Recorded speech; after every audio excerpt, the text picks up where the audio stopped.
ख्वाब हो सितारों पे कमंद डालने का, ख्वाब हो आसमान छूने का, ख्वाब हो सितारों से आगे जहां दरियाफ्त करने का, ख्वाब हो कुछ तख्लीक करने का। तो यूनिक ग्रुप ऑफ इंस्टीट्यूशंस देता है आपके सुनहरे ख्वाबों को ताबीर।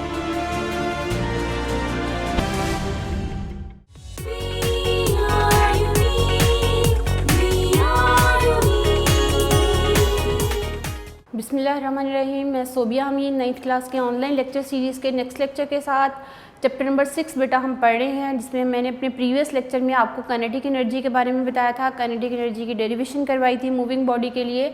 आज हमने नेक्स्ट टॉपिक पढ़ना है जो कि स्मार्ट सिलेबस का हिस्सा है, और वो है पोटेंशियल एनर्जी। पोटेंशियल एनर्जी किस एनर्जी की टाइप है? That is the type of the mechanical energy. मैंने अपने फर्स्ट लेक्चर में बेटा आपको बताया था mechanical energy are of two types, kinetic energy and potential energy. What is the potential energy? Potential energy body की मोशन की वजह से होती है, और काइनेटिक एनर्जी बॉडी की पोजीशन की मोशन की वजह से काइनेटिक एनर्जी होती है, एंड पोजीशन की वजह से पोटेंशियल एनर्जी होती है। तो ये चीज़ें आपने सीखनी है, जिसमें लास्ट लेक्चर में जब काइनेटिक एनर्जी की बात की तो उसमें हमने बात की थी the energy possessed by the body due to its motion, that is called the kinetic energy. आज हम बात कर रहे हैं पोटेंशियल एनर्जी की। पोटेंशियल एनर्जी जो होती है ना बेटा, वो बॉडी की पोजीशन की वजह से होती है। तो अगर हम पोटेंशियल एनर्जी की डेफिनेशन बोलेंगे ना, तो हम लिखेंगे the energy possessed by the body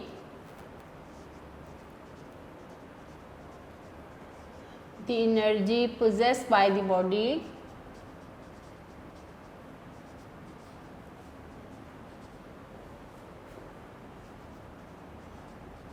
due to its position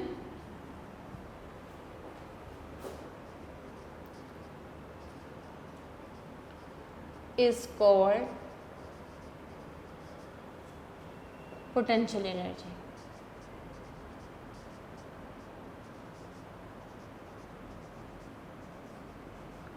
The energy possessed by the body due to its position is called the potential energy।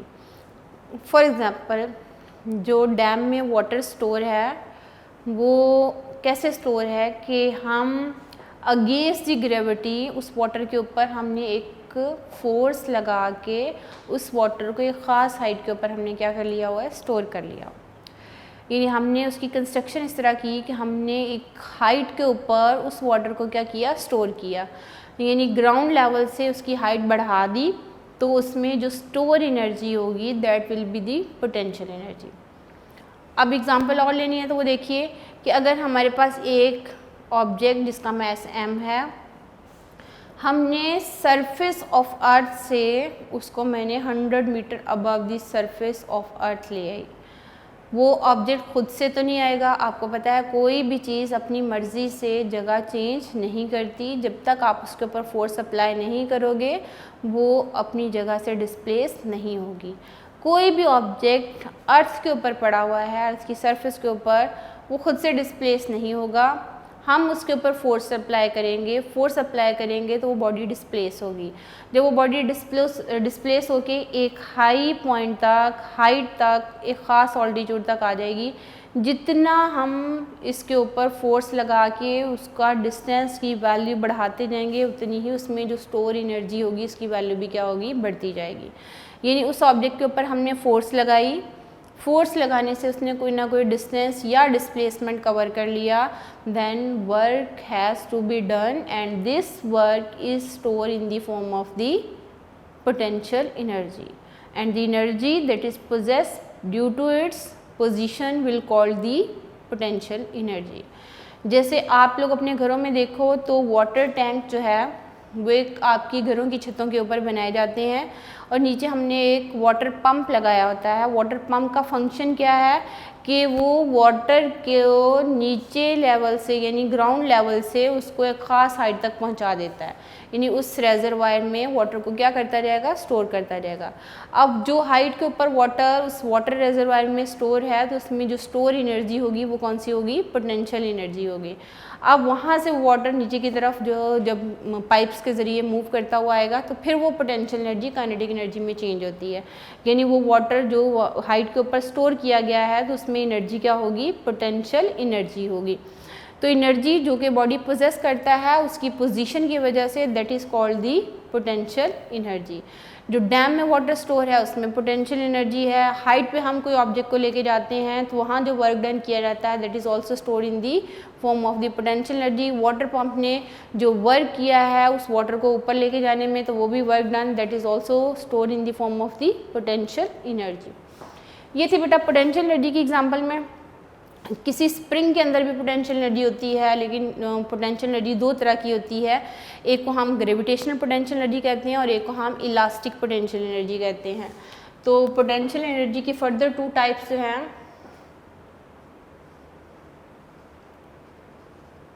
Types of potential energy,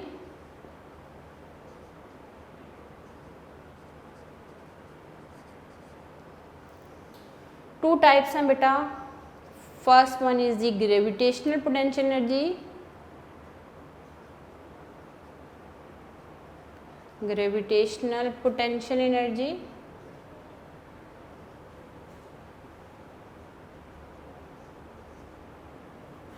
gravitational potential energy कौन सी potential energy होती है इसको देखते हैं बेटा। और second इसकी जो टाइप है that is the elastic potential energy.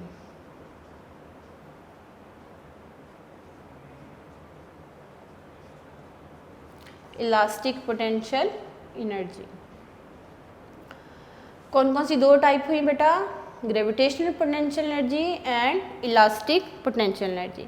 दोनों ही जो है वो पोटेंशियल एनर्जी की टाइप हैं, बस इसमें थोड़ा सा फ़र्क है, दोनों बॉडी की पोजीशन की वजह से ही होंगी। जस्ट इसमें फ़र्क क्या है उसको अब हमने देखना है। The energy possessed by the body due to its height, the energy possessed by the body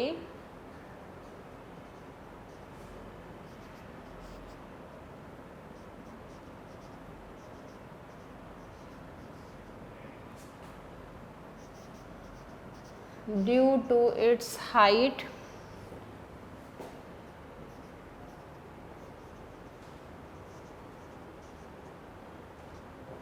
is called gravitational potential energy.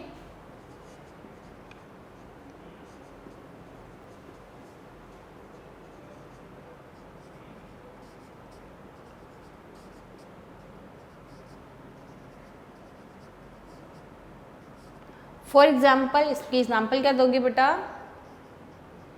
Energy store इन दी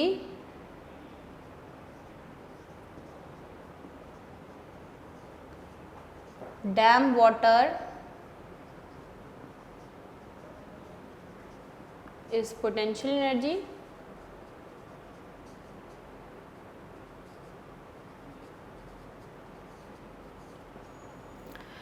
अब किसी ट्री के ऊपर कोई एप्पल लगा हुआ है या कोई मैंगो लगा हुआ है तो उसमें भी एक स्टोर एनर्जी होगी, वो भी कौन सी एनर्जी होगी, that is the potential energy.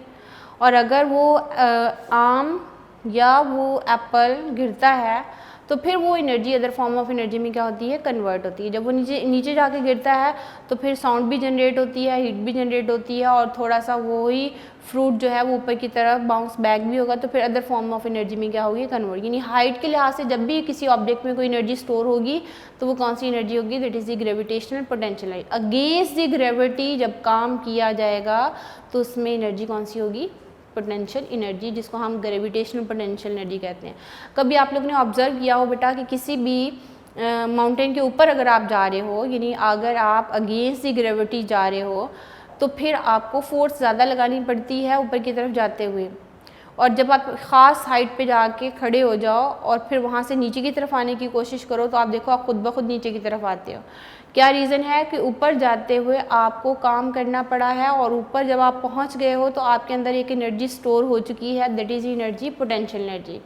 जब आप नीचे की तरफ आते हो तो फिर वो एनर्जी काइनेटिक एनर्जी में चेंज होती है और against gravity, force of gravity objects को अपनी तरफ क्या करती है, खींचती है। तो जब भी हम किसी ऑब्जेक्ट को अगेंस्ट दी ग्रेविटी, ग्रेविटी के ऑपोजिट लेके जाएंगे तो फोर्स आपको अप्लाई करनी पड़ती है, बॉडी कोई ना कोई हाइट कवर कर रहा होता है, तो फिर वो work done will be store in the form of the potential energy.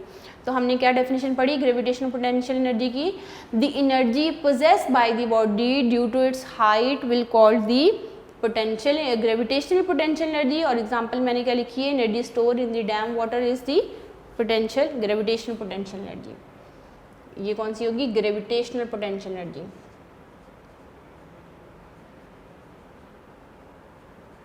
ठीक है, अब हम इलास्टिक पोटेंशियल एनर्जी की बात करते हैं बेटा। जो इलास्टिक पोटेंशियल एनर्जी होती है ना, वो बेसिकली इलास्टिक प्रॉपर्टी की वजह से होती है। जैसे कोई स्प्रिंग है, स्प्रिंग को कंप्रेस किया जा सकता है या उसको स्ट्रेच किया जा सकता है, तो जो एनर्जी बॉडी की कंप्रेस या स्ट्रेच पोजीशन की वजह से हो वो कहलाती है इलास्टिक पोटेंशियल एनर्जी। तो हम कहते हैं the energy possessed by the body, the energy possessed by the body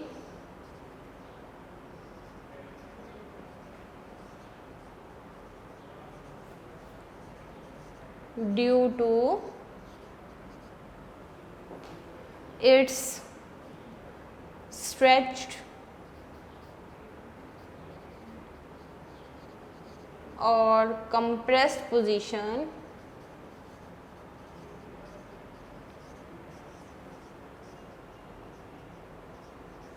is called elastic potential energy।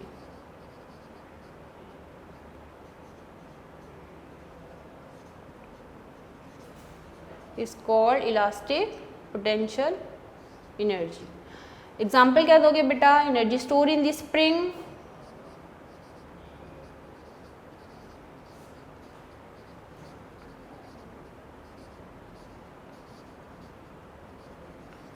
या energy store in the stretch rubber band,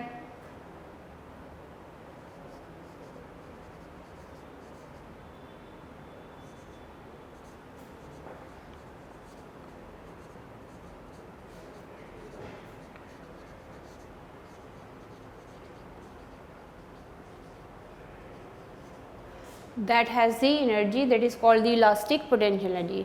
stretch बो के अंदर भी एनर्जी होती है, वो कौन सी होती है, इलास्टिक पोटेंशियल एनर्जी। फिर से देखिए बेटा, what is the potential energy, the energy possessed by the body due to its position is called the potential energy. Example बहुत सारी दे सकते हो, energy store in the dam that is the potential energy, energy store in the dam water that is the potential energy. एक hammer जो है जब हम उसको लिफ्ट करते हैं ऊपर की तरफ, उसके अंदर भी एक एनर्जी होती है, lifted hammer that has also the energy that is the potential energy. आपने अगर फॉर एग्जांपल कोई एक नेल है बेटा, और वो नेल आपने यहाँ किसी दीवार में फिक्स करना हो, तो आप हैमर को इसके ऊपर रखोगे तो कभी भी ये नेल दीवार के अंदर फिक्स नहीं होगा। आप क्या करते हो, आपने नेल को रखा और आप हैमर को थोड़ी दूर लेके जाते हो। जब आप उसको अपने हाथ से दूर लेके जाते हो, इट मीन्स कि आप हाइट के लिहाज से इसके ऊपर जो वर्क कर रहे होते हैं that is store in the form of the potential energy. फिर आप वही पोटेंशियल एनर्जी को अप्लाई करते हो, इसके ऊपर स्ट्राइक करते हो, तो फिर वो नेल जो है वो उसके अंदर फिक्स होगा। तो यहाँ पे भी जो उसके अंदर लिफ्टेड हैमर के अंदर जो एनर्जी स्टोर होगी वो कौन सी होगी, that is the potential energy. अब पोटेंशियल एनर्जी की टू टाइप्स हैं, gravitational potential energy and elastic potential energy. जो ग्रेविटेशनल पोटेंशियल एनर्जी है ना बेटा, वो एनर्जी पोजेस होती है बॉडी की ड्यू टू इट्स हाइट। अगर हाइट के लिहाज से अगर एनर्जी पोजेस होगी वो कहलाएगी ग्रेविटेशनल पोटेंशियल एनर्जी, जिसमें मैंने अभी लिफ्टेड हैमर की एग्जांपल दी है, जिसमें मैंने water store in the dam जो है उसमें एनर्जी पोटेंशियल एनर्जी जो कि ग्रेविटेशनल पोटेंशियल एनर्जी होती है वो कहलाती है। उसके बाद बेटा इसकी दूसरी टाइप है इलास्टिक पोटेंशियल एनर्जी। जो इलास्टिक पोटेंशियल एनर्जी होती है वो बॉडी की स्ट्रेच या फिर कंप्रेस पोजीशन की वजह से होती है।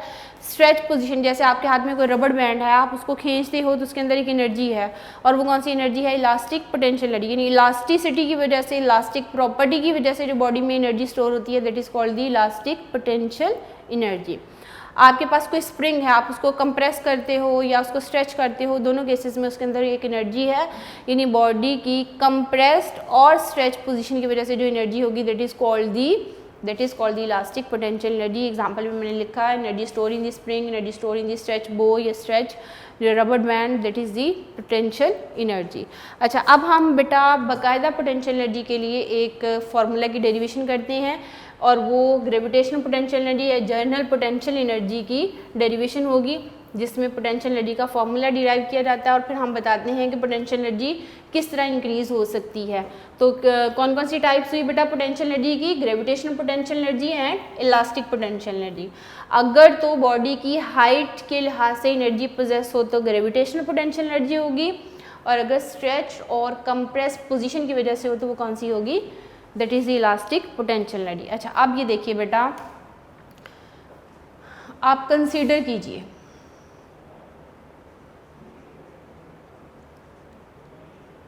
अब पोटेंशियल एनर्जी के फॉर्मूला की डेरिवेशन हम देखते हैं बेटा। ये है एक ऑब्जेक्ट जिसका मास क्या है? m। वो इस हॉरिजॉन्टल सरफेस के ऊपर पड़ा हुआ, हमने अभी इसको डिस्प्लेस नहीं किया। ये ऑब्जेक्ट खुद से डिस्प्लेस नहीं होगा, आपने इसको डिस्प्लेस करना है तो you must apply the force. हमने इसको ऊपर लेके जाना है तो फोर्स अप्लाई करनी पड़ेगी। मैंने इसके ऊपर लगाई फोर्स, जब फोर्स लगाई इसने कोई ना कोई डिस्टेंस कवर कर लिया, जब डिस्टेंस कवर कर लिया तो ये इस पोजीशन पे चला गया। ये मास m है, उसने हाइट h कवर कर ली हुई है। यहाँ पे जो वर्क डन होगा that will be equal to potential energy.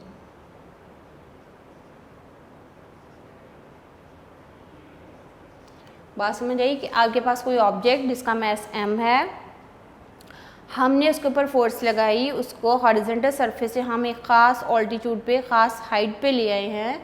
जब हम उसको एक ख़ास हाइट पे लेके आते हैं बेटा बाय अप्लाइंग दी फोर्स, तो इन दैट केस बेटा वही डिस्टेंस h में चेंज हो जाएगा, क्योंकि उसने जो डिस्टेंस कवर किया है वो है ऑल्टीट्यूड। तो फिर वहाँ पे जो वर्क डन होगा that will be equal to the potential energy. Clear है? तो अब हम इसी चीज़ को लिखेंगे बेटा, consider a body whose mass is m,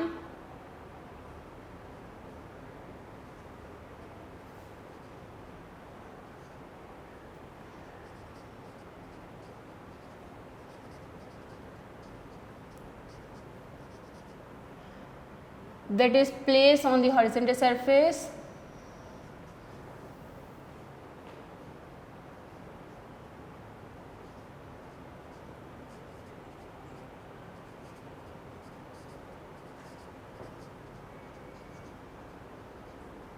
if we apply force F, if we apply force F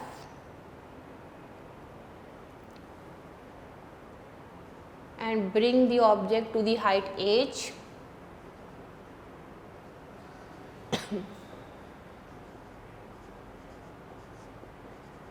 and bring the object to height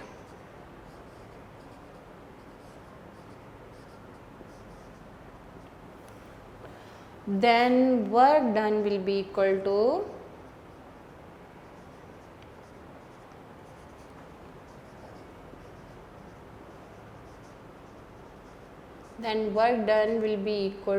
potential energy. तो क्या हम लिख सकते हैं work done that will be equal to potential energy.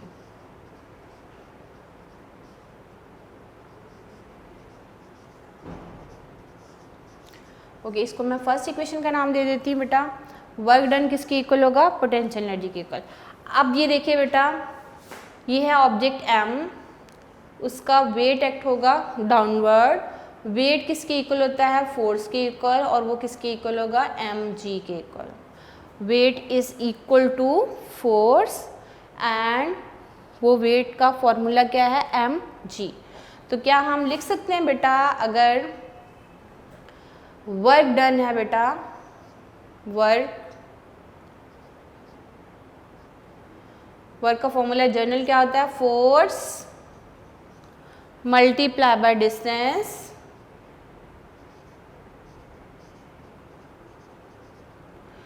अब हमें पता है बेटा जो फोर्स है वो किसके इक्वल है? वेट के इक्वल, और वेट किसके इक्वल होगा? mg के इक्वल। और जो डिस्टेंस है s, और वो चेंज हो जाएगा h में, हाइट में। ठीक है, work w, force F and distance s जो है वो s h में चेंज होगा। या यूँ समझ लीजिए, पहले मैं मैथमेटिकल फॉर्मूला लिख देती हूँ आपको, ताकि आपको क्लियर हो जाए बेटा। Work W, force F and distance क्या होगा h। अब देखिए कि फोर्स किसके इक्वल है, वेट के इक्वल, और वेट किसके इक्वल है, mg के इक्वल, और डिस्टेंस s जो है वो हम चेंज कर देंगे h में, क्योंकि यहाँ पे ऑब्जेक्ट ने जो डिस्टेंस कवर किया है that is equal to the height. Height के लिहाज से में उसमें जो वर्क डन होगा वो देखा जाएगा। ओके, अब ये रिप्लेसमेंट यहाँ कीजिए, तो work will be equal to F की जगह लिखिए mg और s की जगह क्या लिख दीजिए h। और वर्क डन किसकी इक्वल है, पोटेंशियल एनर्जी की इक्वल। वर्क डन किसकी इक्वल है बेटा, पोटेंशियल एनर्जी की इक्वल। तो क्या हम लिख सकते हैं यहाँ पे वर्क की जगह potential energy, and potential energy will be equal to mgh। यहाँ लिख देते हैं according to first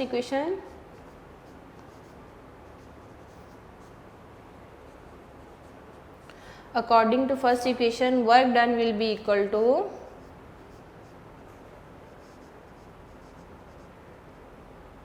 potential energy. तो हमने वर्क डन की W की जगह क्या लिख दिया है, पोटेंशियल एनर्जी। यहाँ तक बेटा वर्क डन के लिए था, और फिर नेक्स्ट स्टेप में हमने वर्क डन किसके इक्वल लिख दिया है, पोटेंशियल एनर्जी। और पोटेंशियल एनर्जी का फॉर्मूला जनरल क्या आ जाएगा, mgh। और ये formula usually gravitational potential energy के लिए यूटिलाइज होता है। बॉडी का मैस अगर m है, g की वैल्यू आपको पता हो और हाइट पता हो, तो हम क्या चीज़ कैलकुलेट कर सकते हैं, पोटेंशियल एनर्जी कैलकुलेट की जा सकती है। तो यहाँ पे बॉडी की पोटेंशियल एनर्जी किन फैक्टर्स पर डिपेंड कर रही है, बॉडी के मैस के ऊपर, वैल्यू g के ऊपर, एंड हाइट h के ऊपर जो है वो डिपेंड कर रही है।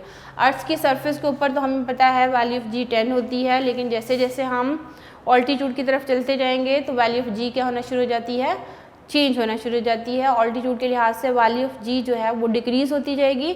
जब वैल्यू ऑफ g डिक्रीज होती है तो वहाँ पे पोटेंशियल एनर्जी की वैल्यूज़ भी चेंज होना शुरू हो जाती हैं। लेकिन हम साथ साथ हाइट इंक्रीज़ कर रहे हैं, ठीक है, यहाँ से ऑल्टीट्यूड इंक्रीज़ हो रहा है, डिस्टेंस कवर हो रहा है, तो यहाँ पे बेटा पोटेंशियल एनर्जी डिपेंड किस पे करेगी, हाइट के ऊपर। तो अर्थ की सरफेस के ऊपर तो वैल्यू ऑफ जी जो है वो 10 ms-2 होती है, लेकिन हम हाइट इंक्रीज़ करते जाएंगे तो पोटेंशियल एनर्जी की वैल्यू क्या होती जाएगी, इंक्रीज़ होती जाएगी। और फिर जितनी हाइट ज़्यादा होगी तो पोटेंशियल एनर्जी भी क्या होगी, ज़्यादा होगी। तो ये थी बेटा डेरिवेशन किस चीज़ की, पोटेंशियल एनर्जी की। पोटेंशियल एनर्जी का जनरल फार्मूला जो हम यूज़ करेंगे वो किसके इक्वल होगा, potential energy is equal to mgh। The energy possessed by the body due to its position is called the potential energy. Potential energy are of two types, elastic potential energy and gravitational potential energy. In gravitational potential energy, we define the gravitational potential energy in such a way that the energy possessed by the body due to its height is called the gravitational potential energy. इसमें example हमने कहा है lifted hammer has the gravitational potential energy.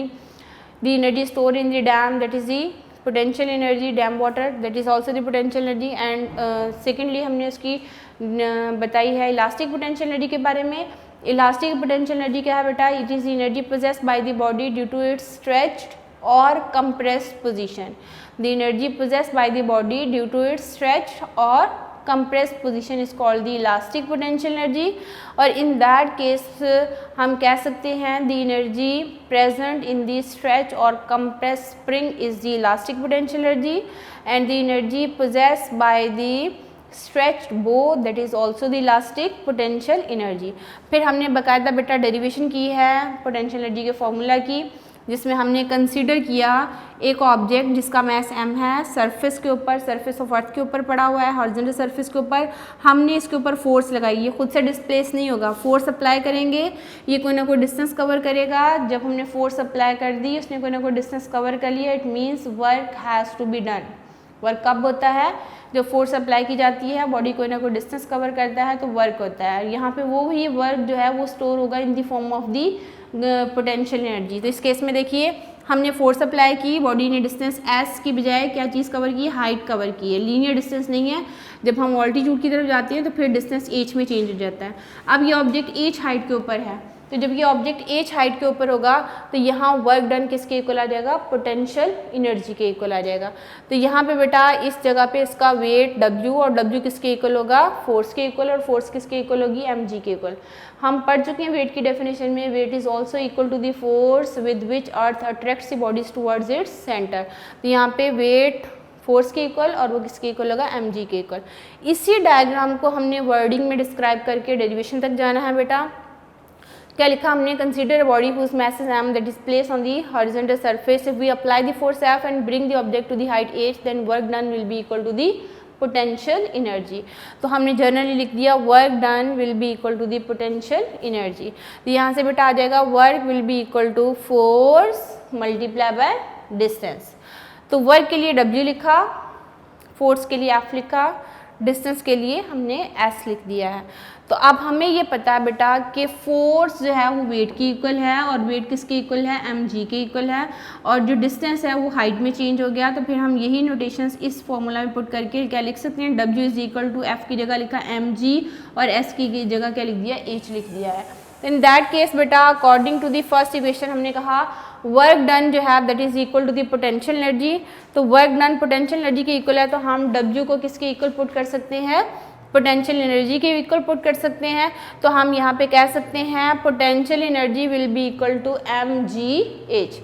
Potential energy किसके equal होगा, mgh के equal होगा। तो this is the general relation for the potential energy, and potential energy will be equal to mgh। Then we can say that the potential energy किसके ऊपर depend कर रही है, हाइट के ऊपर डिपेंड कर रही है। हाइट के इंक्रीज होने से पोटेंशियल एनर्जी की वैल्यू क्या होगी, इंक्रीज होगी। ये था बेटा टॉपिक पोटेंशियल एनर्जी का। अब हम इससे रिलेटेड कुछ एग्जांपल देखते हैं जो कि जिससे आपको आइडिया होगा कि हम पोटेंशियल एनर्जी का फॉर्मूला यूटिलाइज करते हुए कोई प्रॉब्लम कैसे सॉल्व कर सकते हैं, या हम काइनेटिक एनर्जी का फॉर्मूला यूटिलाइज करते हुए कुछ एग्जांपल या न्यूमेरिकल्स को कैसे सॉल्व किया जा सकता है। इस टॉपिक के अंदर जो क्वेश्चंस आते हैं ना बेटा, define potential energy and derive the formula for the potential energy, और तो फिर आपने डेफिनेशन लिखनी है, डायग्राम बना के इसकी पूरी डेरिवेशन कर दीजिए, तो ये हमारे पास पोटेंशियल एनर्जी की डेरिवेशन आ जाएगी। समटाइम क्वेश्चन आता है differentiate between elastic potential energy and gravitational potential energy, तो फिर डिफरेंशिएट के साथ दोनों की डेफिनेशन लिखिए और डेफिनेशन के साथ उनकी एग्जांपल्स लिख दीजिए, तो वो आपका 2 मार्क्स के लिए सफिशिएंट है। यानी ये टॉपिक शॉर्ट क्वेश्चन के पॉइंट ऑफ व्यू से इम्पॉर्टेंट है। तो अब मैं आपको करवाती हूँ इसी से रिलेटेड जो है कुछ एग्जाम्पल जो कि हमारे स्मार्ट सिलेबस का हिस्सा हैं, वो मैं आपको करवा रही हूँ। एग्जाम्पल 6.2 एंड एग्जाम्पल 6.3, ये 2 एग्जाम्पल हैं बेटा जो कि इन्हीं टॉपिक से रिलेटेड हैं, ये मैं आपको करवा देती हूँ अभी। ओके, अगर आपको लर्न हो बेटा काइनेटिक एनर्जी का फॉर्मूला क्या है, half mv² and potential energy का फॉर्मूला क्या हुआ, mgh। तो अब मैं आपको एग्जाम्पल करवा रही हूँ इसी से रिलेटेड।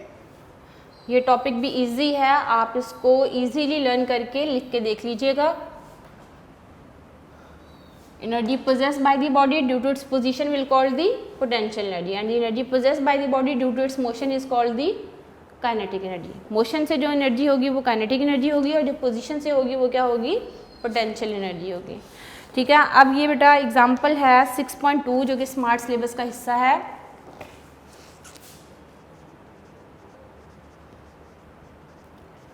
इन्हीं टॉपिक से रिलेटेड हैं जो हमने पिछले दिनों पढ़ा है।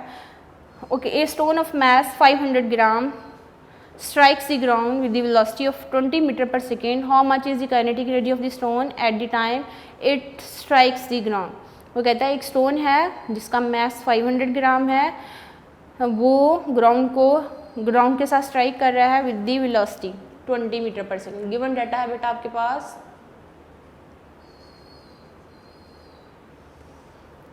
गिवन डाटा में मैस जो है बेटा वो कितनी है, 500 ग्राम, स्पीड उसकी है 20 मीटर पर सेकेंड।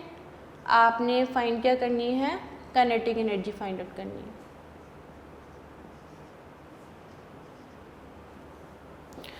ओके, अब ये देखिए बेटा मैस का यूनिट क्या होता है, किलोग्राम।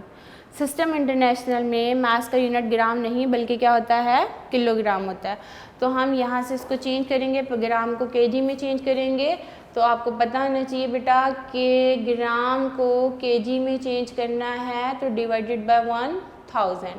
तो अब आपका ये यूनिट जो है वो ग्राम की बजाय किस में चेंज हो जाएगा, केजी में।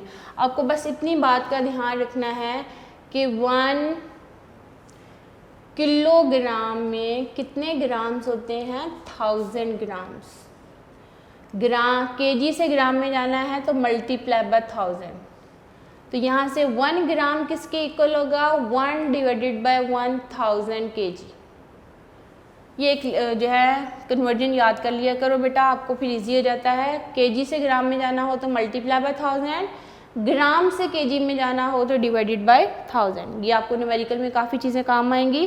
ग्राम, छोटी यूनिट से बड़ी यूनिट में जाना है तो डिवाइड करना है, बड़ी यूनिट से छोटी में जाना है तो मल्टीप्लाई करना है, ठीक है। तो यहाँ हमारे पास 500 को 1000 पे डिवाइड कर देंगे तो ये 0.5 kg आ जाएगा। काइनेटिक एनर्जी का फॉर्मूला होता है बेटा, kinetic energy is equal to half mv², या देगा हाफ मैस की वैल्यू है 0.5 एंड वेलोसिटी है 20 का स्क्वायर। अगले स्टेप में आप जो है 20 का सोल्यूशन स्टेप्स बेटा सारे करने चाहिए, अदरवाइज आपके मार्क्स जो हैं वो डिडक्ट हो जाएंगे। 5 मार्क्स का न्यूमेरिकल आता है और इस किस्म की छोटी मोटी एग्जांपल एज MCQ भी पूछी जा सकती हैं, जिसको आपने हमेशा सॉल्व करके इसके ऊपर टिक लगाना होगा। 20 का स्क्वायर बेटा 400, अब 400 को 0.5 के साथ मल्टीप्लाई कर दीजिए, यह आएगा 200, 200 को 2 पे डिवाइड कर दीजिए तो that will B 100 जॉल। What will be the kinetic energy? Kinetic energy will B 100 जॉल। यानी जब वो स्ट्राइक करेगा ग्राउंड को तो फिर उसकी काइनेटिक एनर्जी कितनी होगी? 100 जॉल होगी, ठीक है। ये छोटी सी एग्जांपल थी बेटा। इस किस्म की एग्जांपल एज ए शॉर्ट भी पूछी जा सकती हैं। तो एनर्जी जो स्ट्राइक करने से पहले होगी तो वो 100 जॉल होगी। अच्छा, अब 6.3 एग्जाम्पल बेटा आपको सॉल्व करा रही हूँ, वो भी इसी तरह की है। Kinetic energy and potential energy से रिलेटेड मैं एग्जांपल्स करवा रही हूँ, क्योंकि आज हमने पोटेंशियल एनर्जी का टॉपिक किया, प्रीवियस लेक्चर में काइनेटिक एनर्जी का किया था, तो आपको आइडिया हो जाएगा कि फॉर्मूला हमने कैसे यूज़ करना है। एग्जाम्पल 6.3, ठीक है। स्टेटमेंट उसकी है बेटा, a body of mass 50 kg। Body का गिवन डाटा में हम लिखेंगे मास कितना है, mass of body is 50 kg, ठीक है। Is raise to the height 3 metre, height जो है उसकी 3 मीटर है।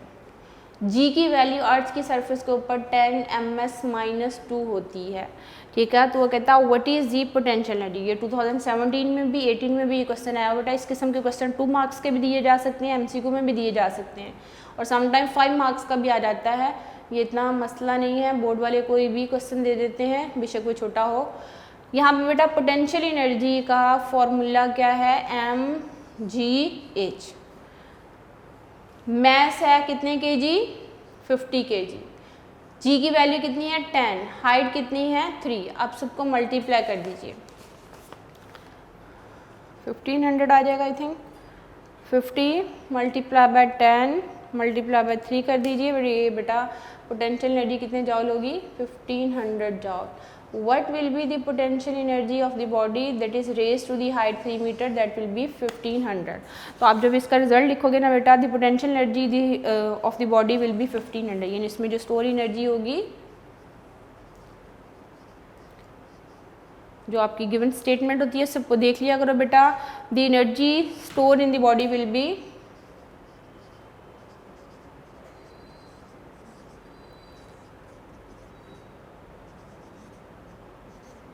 in the body will be 1500 joule।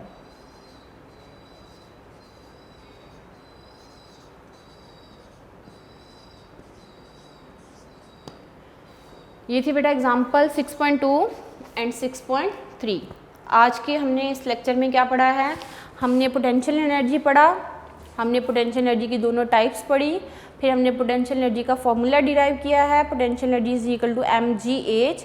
और उससे प्रीवियस लेक्चर में मैंने आपको काइनेटिक एनर्जी का फॉर्मूला डिराइव करवा दिया था, और इसी लेक्चर में मैंने आपको एक एग्जांपल काइनेटिक एनर्जी से रिलेटेड करवा दी है और एक एग्जांपल मैंने पोटेंशियल एनर्जी से रिलेटेड करा दी है। जब तक आपको फार्मूलाज फिंगर टिप पे नहीं होंगे तो आप इनको सॉल्व नहीं कर सकते। तो आपका फर्स्ट काम ही क्या है, आपने जब टॉपिक लर्न किया है तो कम से कम उनके फार्मूलाज को फिंगर टिप पे लर्न कर लिया करो, और उसके बाद फिर न्यूमेरिकल्स पे आया करो, ताकि आप वालों को कोई प्रॉब्लम फेस ना हो। इनको लिख के देख लीजिए, प्रैक्टिस कर लीजिए इनकी। इंशाल्लाह हम अपने नेक्स्ट लेक्चर में इस चैप्टर के कुछ और टॉपिक्स करेंगे। तब तक के लिए अल्लाह हाफ़िज़।